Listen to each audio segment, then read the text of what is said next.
Bienvenue sur la chaîne Veda Cuisine, je m'appelle Janava et ensemble on apprend la cuisine végétarienne. Aujourd'hui on va faire un plat chinois qu'on appelle le chow mein. Alors on dirait que je parle anglais mais en fait pas du tout, peut-être que je prononce pas tout à fait bien cette recette. Mais en tout cas on va commencer tout de suite et on se tourne vers les ingrédients sur ma droite. Nous aurons besoin pour ces pâtes chinoises bien évidemment de pâtes chinoises. C'est des pâtes au blé et vous pouvez, faut bien regarder, mais vous pouvez arriver à en trouver sans œufs. Ici, on en a besoin de 450 grammes. Ensuite, au niveau des légumes, le chou, c'est du chou paumé ou chou blanc, 250 grammes. Un poivron, 2 carottes, on les coupe en fines lamelles. Du tofu, soit du tofu fumé ou du tofu nature. Ici, j'ai pris du tofu fumé. Mais c'est voilà, selon ce que vous préférez. On en a besoin de 150 grammes. Ensuite, le soja, de la sauce soja. Pour cette recette, il y en a besoin de 5 cuillères à soupe. 2 cuillères à soupe de sucre. Ici, j'ai pris du sucre roux. Et en ce qui concerne les épices, il y a besoin de 1 cuillère à soupe de gingembre frais râpé. Donc ça se présente sous forme d'une racine et vous le râpez avec la râpe à carotte, tout simplement. Et les épices moulues, on a 1 cuillère à café de fenugrec et 1 cuillère à café de coriandre et une petite pincée de piment. Et enfin, on finit par la matière grasse. Dans notre poêle, on a besoin de 4 cuillères à soupe de ghee, beurre clarifié, ou bien d'une huile végétale de votre choix. Et on passe tout de suite à la gazinière pour commencer la préparation. On commence par allumer notre feu pour faire chauffer notre ghee ou notre huile. Une fois que le ghee est chaud, on ajoute notre gingembre râpé. On n'ajoute que ça pour le moment. On va faire revenir le gingembre jusqu'à ce qu'il brunisse. Alors, il faut faire attention parce qu'il peut se coller un petit peu au fond. Ou, voilà, on remue de temps en temps. Pas obligé tout le temps, mais là, je l'étale bien, vous voyez, dans la poêle pour que ça fasse le plus homogène possible. Je laisse quelques secondes, je remue, je laisse quelques secondes, je remue, je laisse quelques secondes, je remue. Jusqu'à ce que ça brunisse. Il commence à être pas mal. Mon feu était sur moyen à chaud. Maintenant, je vais le réduire au minimum pour pouvoir incorporer mes épices poudre. Et là, c'est vraiment juste le temps de tout mixer ensemble, tout mélanger.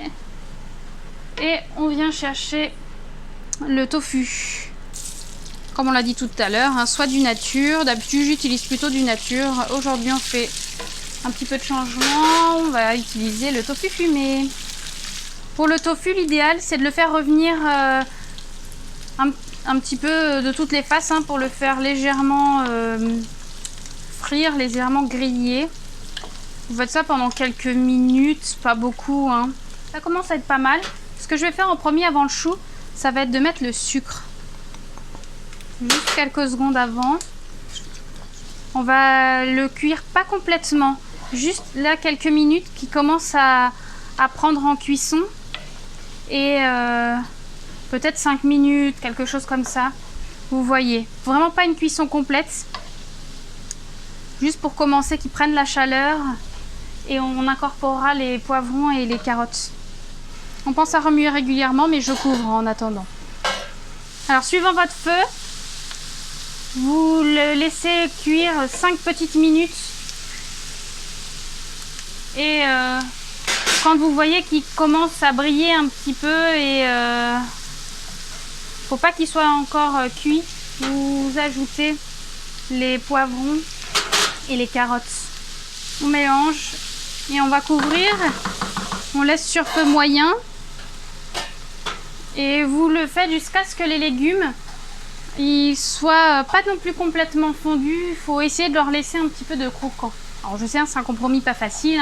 Moi-même, c'est pas toujours facile que je puisse m'arrêter là. Il faut savoir quand vraiment incorporer. À force de le faire, vous verrez, ça viendra. Magie, magie, on change de décor et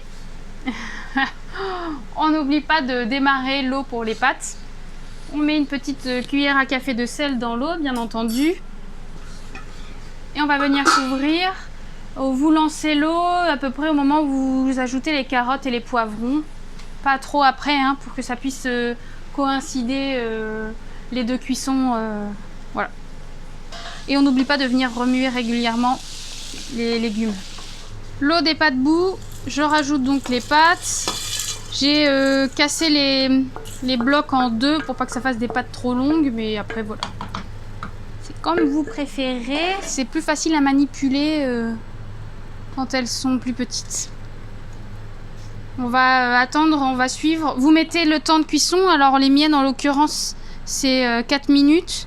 Faites attention de ne pas aller plus loin que 4 minutes. Ce qui est super important, quand vos pâtes elles sont cuites, vous allez à la plonge, donc à l'évier, et vous égouttez l'eau et vous mettez de l'eau froide, vraiment de l'eau froide sur vos pâtes pendant quelques secondes pour stopper net la cuisson des pâtes. Sans ça, vous allez vous retrouver avec un gros paquet tout collant et ça va être impossible à mélanger avec le légume. Mon légume était prêt 2-3 minutes avant la fin de la cuisson des pâtes.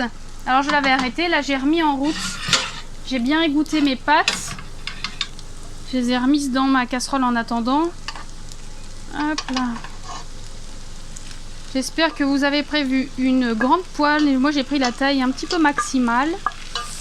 Enfin disons que non, en vérité j'en ai une plus grande, mais je me suis dit que celle-là vous l'aurez pas chez vous. C'est la poêle de géant, j'avais jamais vu ça avant d'arriver dans cette cuisine professionnelle.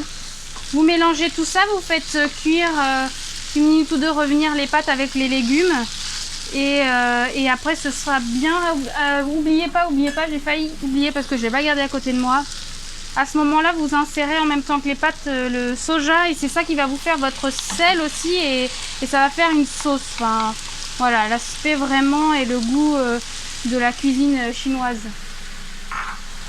J'ai failli oublier, voyez-vous, il faut garder tous vos ingrédients dans le coin pour ne rien oublier.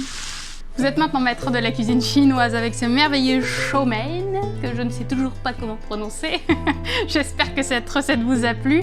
N'oubliez pas de vous abonner et de mettre des petits pouces levés. À bientôt.